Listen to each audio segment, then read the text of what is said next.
Nearly 1,500 prison sentences were commuted today by President Biden, the largest act of clemency in modern U.S. history. Yeah, one of the biggest names on the list, former Cuyahoga County Commissioner Dimora.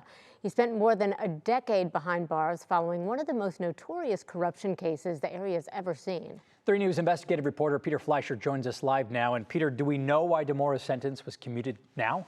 Christy, Matt, we've seen this before. It's become common practice for presidents to commute a relatively small group of offenders toward the end of their presidential terms. But today's act was historic. In short, despite of all the crimes he was convicted of, the president seems to believe Dimora no longer represents a risk to society.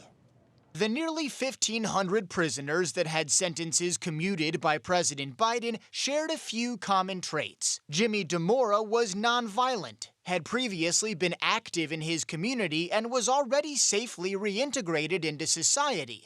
Remember, Dimora was already given early release from prison. Despite being sentenced to 28 years in 2012 on racketeering, bribery, conspiracy, and other charges, the Cleveland native was released as a part of the CARES Act in June 2023.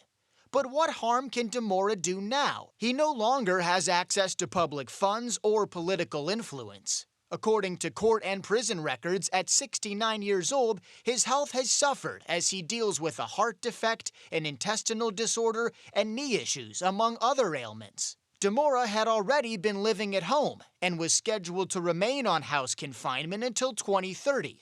Now, he's free to move and travel as he wants. One important note on today's events, Dimora's sentence was commuted, but he was not pardoned by President Biden. That means his convictions still stand in public record. Coming up on 3 News at 5, I'll explain why Dimora's public service could have played a part in this decision and what it might mean for his future. Matt? Okay, Peter, thank you. We'll check back in.